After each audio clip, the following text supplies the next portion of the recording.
Red Bull have exited the Japanese Grand Prix as the absolute winner with Max Verstappen's statement drive that kept both McLarens behind.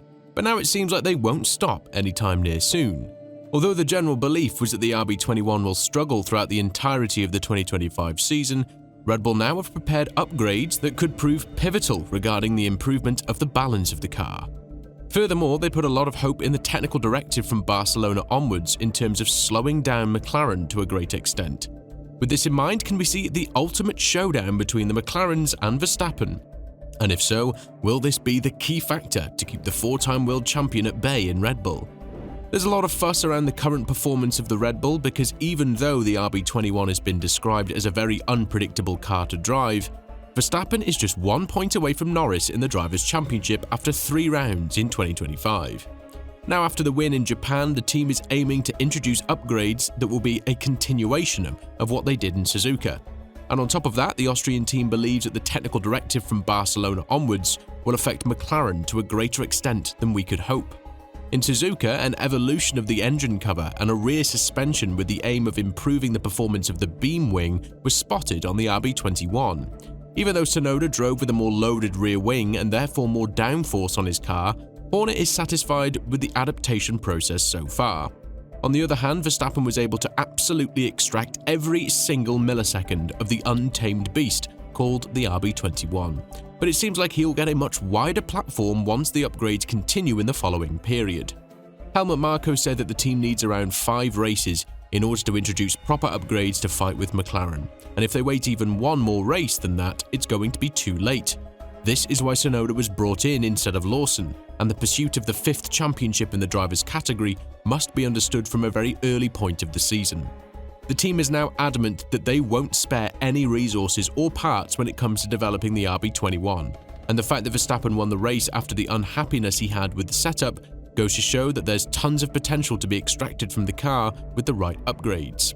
The difference between the top teams is not that great, but there's one area in which McLaren exceeds: the tyre management. The one-lap dominance is there as well, but what can be used by Verstappen is the fact that the Woking Bay squad has 2 dominant drivers who are ready to kill each other for their better position.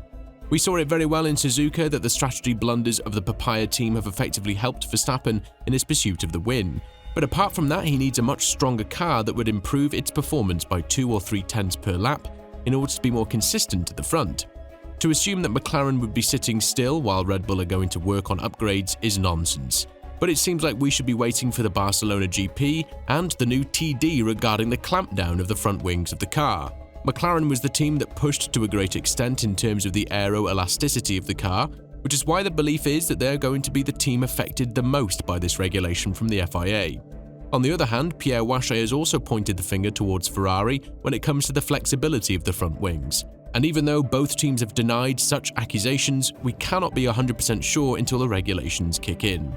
This is why Andrea Stella said that his team would be forced to make changes to the car after the latest clampdown, not just for the front, but the rear wing as well. Elaborating further on this, the team principal of McLaren said, "We don't have to make any adjustments at all for the start of the season. There will be a small adjustment required from race 9.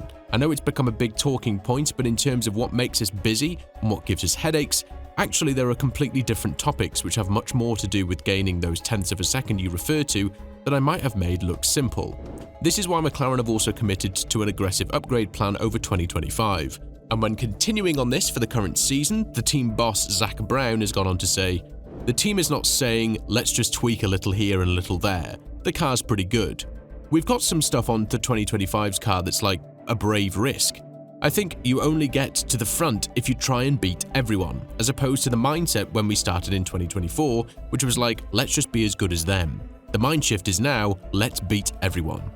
What we can be 100% sure is that Red Bull is adamant that this will have a negative effect on the performance of the MCL39, and they'll be drawn more towards the competitive field rather than being the 1-2 favourites on every track we go to.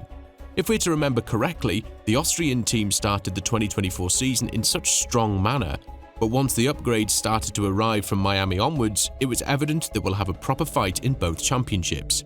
Furthermore, Max proved that he can win a championship with the 3rd fastest car on the grid, something that hasn't been done since 1982 and 1983 by Keke Rosberg and Nelson Piquet, respectively. And the fact that he's much more present with the car's development right now is living proof that Red Bull understands the magnitude of the situation they found themselves in. But what are the upgrades that Red Bull are going to bank in? For starters, it's worth mentioning that just because there's a new regulation coming in the next year and the teams are headed into the unknown, doesn't mean that they're going to abandon this year's development on the RB21. The team knows that fighting with established teams like Ferrari and Mercedes, even Honda, is going to be extremely tough because of the nature of the upgrades. Therefore, this might be the only chance they'll get to win the 5th championship with Verstappen after a long pause, which is why a lot will be invested in the car's philosophy. The primary sector that will be worked on is the stability of the car. More often than not, the RB21 looks like the beast that's impossible to be tamed, even in Verstappen's hands. But due to the increased time to spend in the wind tunnel, Marco revealed some positive news. The data has been quite encouraging. The engineers have identified the primary areas to work on, and this means that with the first upgrade package, the team will already have certain goals to achieve: 2 to 3 tenths faster of a car and a wider operating window. What this could enable is a more confident Tsunoda, who's set to live the 2025 season to its end, and then see what the future holds for him. In a situation like this, the Austrian team can utilize the powers of both drivers in order to keep Verstappen safe at the front, because again, he doesn't need the fastest car by a mile to win the championship. F1 is a very strict sport in which grey areas are very casual to appear, and this is why there's lots of efforts from the FIA to try and prevent an advantage gained on any unfair manner. However, the margin between an innovation and a legal part is very thin, and this is something that the FIA has been scrutinized on a lot. The same was applied when it comes to the mini DRS trick used by McLaren and found out in Baku 2024. But even with such a situation, the Woking-based squad along with Ferrari were accused of using the mini DRS again in 2025. Now a much more interesting area will be on target for 2025's regulations in Barcelona: the flexibility of that front wing. The governing body has a goal that the flexing should be eliminated in total, which is why they gave the teams a bit of a breathing room before it's strictly implemented. Red Bull is hoping that once their upgrades arrive and the technical direction strikes, they will be much closer to that MCL 39, which should be enough to fight for the championship in the drivers' category. Verstappen himself said it: if he was in the rocket ship made by Woking, then we'd see a very different version of himself. Elaborating further on this after his astonishing win in Suzuka, Verstappen's gone on to say, "I'm very happy with what I'm doing with my car. I don't even want to think about it if I'd been in McLaren. Then you wouldn't have seen me." With all this in mind, do you think that Red Bull can catch up to McLaren? And more importantly, do you think they would have a lot to do with the technical regulations in combination with their latest upgrades coming in the next couple of races? Let us know in the comments below, and once you do that, make sure to click on the video that's appearing on your screen right now.